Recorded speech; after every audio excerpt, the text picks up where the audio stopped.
మీ అందరికీ కూడా ఈరోజు ఒక అద్భుతమైన విషయం చెప్పబోతున్నా. అదేంటంటే విజయపాల్ విషయంలో సుప్రీంకోర్టులో ఏదైతే విజయపాల్ తను అరెస్ట్ చేయకూడదని చెప్పేసి వేసినటువంటి పిటిషన్ని సుప్రీంకోర్టు డిస్మిస్ చేసింది. ఎందుకు ఏంటి అనే దాని వివరాల్లోకి వెళ్లే ముందు మీకు ఒక చిన్న విషయం చెప్తా. సప్తగిరి సినిమా ఒక సినిమాలో పోసాని కృష్ణమురళి గారి తరపున వాదించడానికి వస్తాడు. వచ్చినప్పుడు ఎవరా అన్నారు, మా వాడు అన్ని తప్పులు చేశాడు, అయితే నువ్వు ఉరిశిక్ష వేస్తావా, దమ్ముంటే వెయ్యి అని చెప్పి జడ్జి గారిని రెచ్చగొడతాడు. రెచ్చగొట్టడంతో అది కేవలం ఫైన్ కట్టి బయటికి పంపించాల్సిన కేసును కాస్త పోసాని కృష్ణమురళికి ఉరిశిక్ష విధించడం జరుగుతుంది. ఆ సినిమా అందరికి కూడా బాగా గుర్తుంటుంది. సప్తగిరి, అదే సేమ్ సప్తగిరి లాయర్ క్యారెక్టర్లో మన సుత్తివేలి సుధాకర్ అంటే మన పొన్నవోలు సుధాకర్ రెడ్డి హైకోర్టులో విజయపాల్ తరపున వాదించాడు. ఏమని వాదించాడంటే, వాదిస్తూ పాటు ఆయన జడ్జిని కూడా బెదిరించాడంట. సో జడ్జిని బెదిరించడంతో హైకోర్టు వాళ్ళు ఇమ్మీడియట్గా విజయపాల్ని కస్టడీలోకి తీసుకోవాలని చెప్పేసి పోలీసులకి ఒక ఆదేశాలు ఇవ్వడం జరిగింది. దాన్ని సవాల్ చేస్తూ విజయపాల్ తరపు లాయరు సుప్రీంకోర్టులో పిటిషన్ దాఖలు చేశాడు. అయితే సుప్రీంకోర్టు వాళ్ళు కింద ఈ పొన్నవోలు సుధాకర్ అంటే ఈ సుత్తివేలి సుధాకర్ గారి వాదించినటువంటి వాదనలు విని అతను జడ్జిలతోటి ప్రవర్తించినటువంటి తీరును చూసి వాళ్ళు అసలు దాన్ని ఆ పిటిషన్ విచారణకే తీసుకోకుండా ఆ పిటిషన్ డిస్మిస్ చేసి పడేశారు. అంటే నాకు అర్థం కావట్లా, ఒక చెట్టు కింద కేసులు వాదించుకున్న ఈ పీటర్ గారు ఏదో జగన్మోహన్ రెడ్డి కళల్లో పడి, ఆయన ఫస్ట్ క్లాస్ స్టూడెంట్ అవడంతో ఆయన కళల్లో పడి అదృష్టానికి తోడు ఈయనకి కూడా రెడ్డి అనేటువంటి ఒక ట్యాగ్ లైన్ వెనక ఉండటంతో మన జగన్మోహన్ రెడ్డి ఆయన్ని ప్రభుత్వ తరఫున అడ్వకేట్గా నియమించుకున్నారు. ఇలాంటి వ్యక్తి నాకు తెలిసినంత వరకు అసలు ఇతని వాదనని బేస్ చేసుకొని చంద్రబాబు నాయుడు గారికి బెయిల్ ఇవ్వలేదా అనేటువంటిది ఆలోచిస్తే మాత్రం ముమ్మాటికి ఇది కాదు అనిపిస్తుంది. ఎందుకంటే పొన్నవోలు సుధాకర్ అనేటువంటి వ్యక్తి ఎక్కడ, సిద్ధార్థ లోద్రా లాంటి వ్యక్తి ఎక్కడ. అయితే ఇక్కడ వాస్తవ విషయం ఏంటంటే, జగన్మోహన్ రెడ్డి అసలు ఈ పొన్నవోలు సుధాకర్ రెడ్డికి ఎందుకు ఇంత ఇంపార్టెన్స్ ఇస్తున్నాడు? అసలు ఎవడన్నా చూస్తే అతను ప్రెస్ మీట్లు మాట్లాడేటప్పుడు ప్రతి ఒక్కరు చూసిన వాళ్ళకు కూడా క్లియర్గా అర్థమైంది వీడు అసలు ఏ విధంగా లాయర్ అయ్యాడు, అసలు ఏమన్నా లాయర్ అనేటువంటి అంశాలు తన దగ్గర ఉన్నాయా, దానికి సంబంధించినటువంటి స్టడీస్ తన దగ్గర ఉన్నాయా? కేవలం అతను ఏంటనంటే ఏదో జగన్మోహన్ రెడ్డి ఒక పని ఆదేశించాడు, దాన్ని తూచా తప్పకుండా నేను పాటిస్తా, జగన్మోహన్ రెడ్డి ఆదేశించినటువంటి పని తన దగ్గర ఉన్నటువంటి క్రిమినల్ మెంటాలిటీ అయినటువంటి లాయర్లకు దాన్ని బదిలీ చేసి వాళ్ళ దగ్గర నుంచి వచ్చే సలహాలని జగన్మోహన్ రెడ్డికి చేరవేస్తూ తను ఏదో పెద్ద లాయర్గా అడ్వకేట్గా చలామణి అవుతున్నాడు మన సుత్తివేలి సుధాకర్ రెడ్డి. అయితే విజయపాల్ విషయంలో మాత్రం మన సుత్తివేలి సుధాకర్ రెడ్డి ముమ్మాటికి కారణం అంట. అతను జడ్జిని బెదిరిస్తూ మాట్లాడిన మాటలతోటే జడ్జిలు అసలు అతను విజయపాల్ యొక్క పిటిషన్ని విచారించాల్సిన అవసరం లేదని చెప్పి సుప్రీంకోర్టు డిస్మిస్ చేసింది. ఇప్పుడు విజయపాల్ని అరెస్ట్ చేసి విచారిస్తే ఖచ్చితంగా దీని వెనక సూత్రధారులు ఎవరున్నారు, ఆ రోజు రఘురామకృష్ణంరాజు గారిని ఏ విధంగా ట్రీట్ చేశారు, రఘురామకృష్ణంరాజు గారి మీద కాళ్ళ మీద వాతలు తేలిపోయేలా కొట్టిన మాట వాస్తవమేనా, అట్లాగే లోపలికి ముసుకేసుకొని వచ్చింది ఎవరు, అలాగే అతన్ని ట్రీట్ చేసే అతన్ని కొడుతున్నప్పుడు వీడియో తీసి ఎవరికి చూపించారు, ఇలాంటి అంశాలన్నీ కూడా ఖచ్చితంగా బయటికి రాబోతున్నాయి.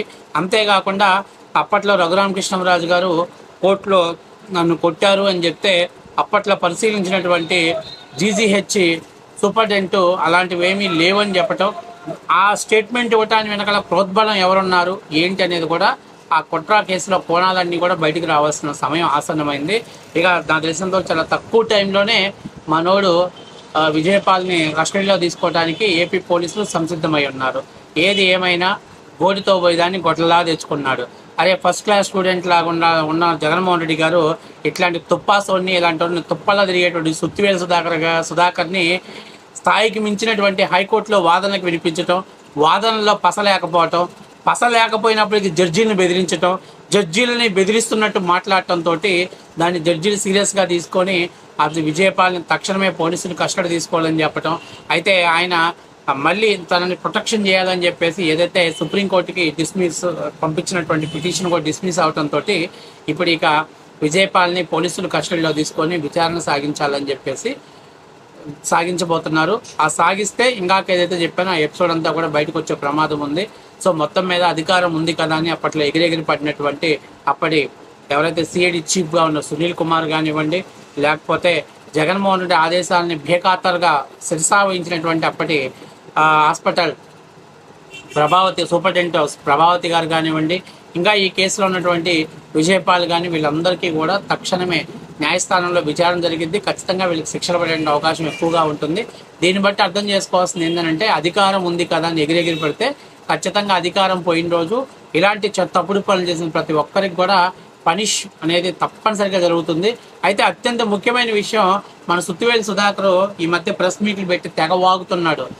అది ఇది చంద్రబాబు నాయుడు మీద ఆ కేసు వేస్తా, ఈ కేసు చంద్రబాబు నాయుడు గారు బీకలేవు, చంద్రబాబు నాయుడు గారు బొచ్చు కూడా బీకలేవరా నువ్వు ఆ రోజు ఏదో తప్పుడు సాక్ష్యాలు సృష్టించి న్యాయస్థానాల వ్యవస్థలను మేనేజ్ చేసి మీరు చంద్రబాబు నాయుడు గారిని 54 రోజులు జైల్లో ఉంచగలిగారు. కానీ మీరు తలకిందులో తపస్సు చేసినా కూడా జగన్మోహన్ రెడ్డి కానీ నువ్వు కానీ లేకపోతే మీ పార్టీలో నాయకులు తలకింద తపస్సు చేసినా కూడా చంద్రబాబు నాయుడు గారికి రాలిపోయేటువంటి ఎంట్రుకను కూడా మీరు పీకలేరని గుర్తుంచుకోవాలి. అంతేకాకుండా నువ్వు పెద్ద ఏదో హీరోల్లాగా భారీ డైలాగులు కొడుతున్నావు. అమ్మ సుధాకర్, నీకు అంత లేదు సుధమ్మా, నువ్వు సుత్తివేలు సుధాకరు, నీ ఎగస్ట్రాలు నీవన్నీ తగ్గించుకోకపోతే నిన్ను కూడా లాయర్ని చూడడం లోపల పడేసి తగినటువంటి విధంగా ట్రీట్ చేయాల్సి ఉంటుంది. కాబట్టి ఒళ్ళు దగ్గర పెట్టుకొని సక్రమంగా మాట్లాడితే సక్రమంగా ఉంటుంది. నీ గుండా ఇవాళ విజయపాల్ బలయ్యాడు, ఇంకా రాబోయేటువంటి అధికారులంతా కూడా బలయ్యేటువంటి అవకాశం ఉంది. ఎవరైతే జగన్మోహన్ రెడ్డి ఆజ్ఞలకు తూచా తప్పకుండా పాటించారో వాళ్ళందరూ కూడా భారీ మూల్యం చెల్లించుకునే అవకాశం ఎక్కువగా ఉంది. రానున్న రోజుల్లో దాదాపుగా పెద్ద ఎత్తున న్యాయస్థానాలలో వీళ్ళ మీద కేసులు నమోదయ్యే ఛాన్స్ ఉండడంతో ప్రస్తుతం ఉన్నటువంటి అధికారులు ఎవరైతే గతంలో జగన్మోహన్ రెడ్డి గారిని వచ్చినటువంటి ఆజ్ఞల్ని తూచా తప్పకుండా పాటించిన వాళ్ళంతా కూడా ఇప్పుడు గుండెల్లో రైళ్లు పరిగెడుతున్నాయి. ఎందుకంటే మనం యుద్ధం చేస్తూ ఉండేది ఒక చంద్రబాబుతోనే కాదు, ఒక ఈనాడు, ఒక ఆంధ్రజ్యోతి, ఒక TV5, ఓ చెడిపోయి ఉన్న ఓ ఎల్లో మీడియా వ్యవస్థతో కూడా యుద్ధం చేస్తూ ఉన్నాం. కాబట్టి అటువైపు నుంచి అబద్ధాల మీద అబద్ధాలు చెప్పుకుంటూ వచ్చే ప్రయత్నాలు జరుగుతూనే ఉంటాయి. కాబట్టి నాణ్యానికి రెండో వైపును కూడా అప్పుడప్పుడు తెలియజెప్పే కార్యక్రమాలు కూడా జరుగుతూ ఉండాలి. ఎన్నికలకు ముందు చంద్రబాబు గారి డైలాగులు మనం విన్నప్పుడు చూసినప్పుడు మనందరికీ కూడా అప్పట్లో కనిపించింది వినిపించింది, చంద్రబాబు నాయుడు గారి నోట నా చేతిలో అభివృద్ధి మంత్రం ఉంది, సంపద నేను సృష్టిస్తాను, సంక్షేమ పథకాలన్నీ కూడా నేను అమలు చేస్తాను, జగన్ చేసేటివన్నీ కూడా నేను ఇస్తాను, అంతేకాదు జగన్ కంటే ఎక్కువ కూడా నేను చేస్తాను అని చెప్పి ఎన్నికలకు ముందు కరెక్ట్గా సంవత్సరం ముందు చంద్రబాబు నాయుడు గారు చెప్పిన మాటలన్నీ కూడా మనకు గుర్తుకొస్తాయి.